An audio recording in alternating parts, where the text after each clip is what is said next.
Hi, my name is Caillou. I listen to the podcast regarding PBIS.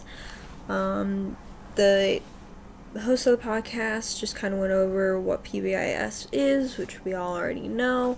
But some things that I wanted to focus on that they mentioned was some studies they looked at, and looking at the results of whether or not is a good, whether or not PBIS works very well in regards to handling and improving behavior, and then just some controversy that surrounds PBIS.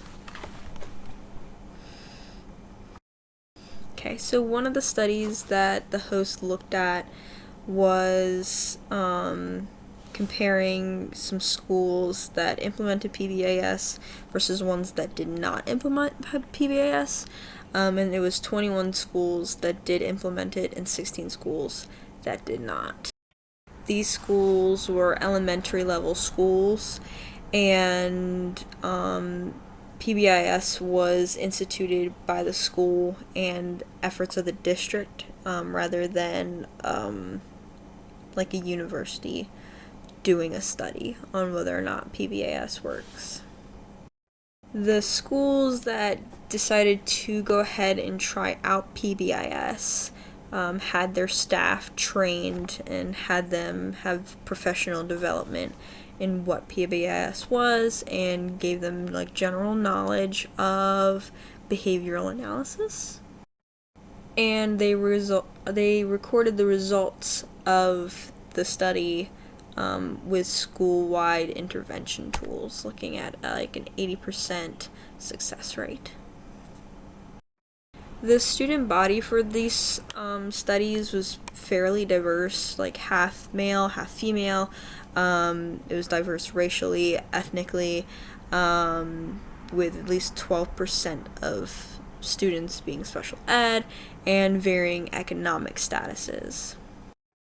The study noted that PBIS helped in pro-social behavior, like kids became more empathetic, and they just overall behaved better. It showed a decrease in disruptive and aggressive behavior.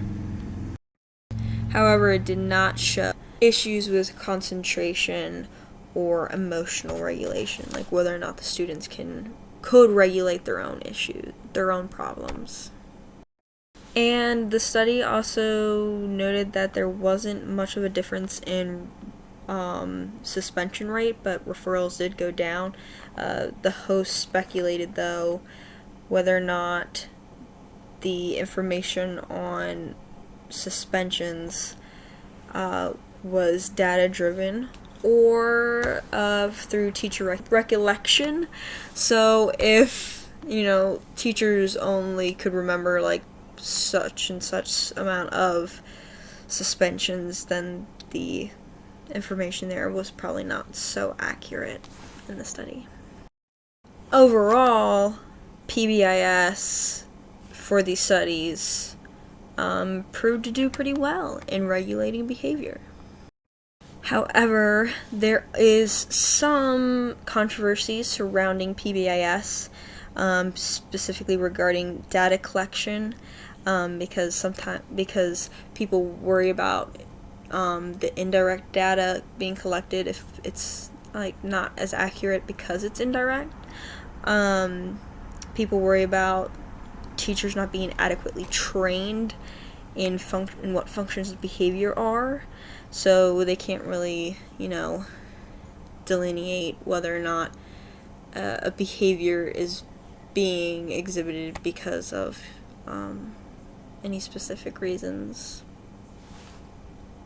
such as attention and escape.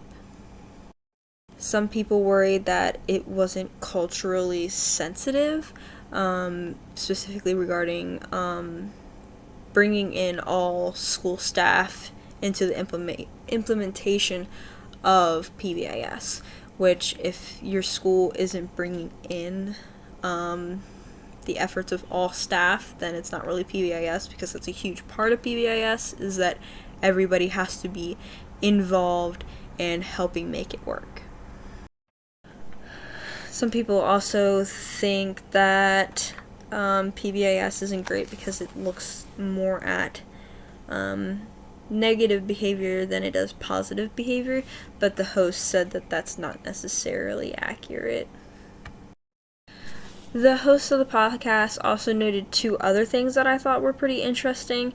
It was never specified in these studies and the articles that they were reviewing if these schools that they were looking at, when they implemented PBIS, if they had a trained behavioral specialist on the team, or if the school just, went gung-ho and was like, oh yeah, we got this, we don't need anybody who specifies in behavior, which, since we know what PBIS is, you have to have somebody that knows about behavior on the team, so that they can train everybody and they can regulate and they can be like, hey, this is what's going on with a specific student or with these students in general, because they know what behavior is and why behavior happens.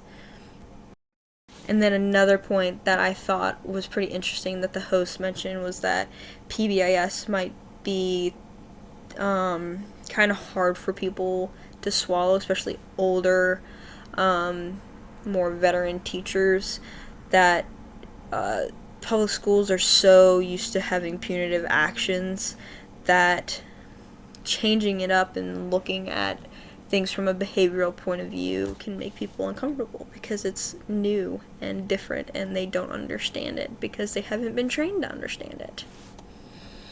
So yeah, those were just a few points that the podcast made and I thought were interesting.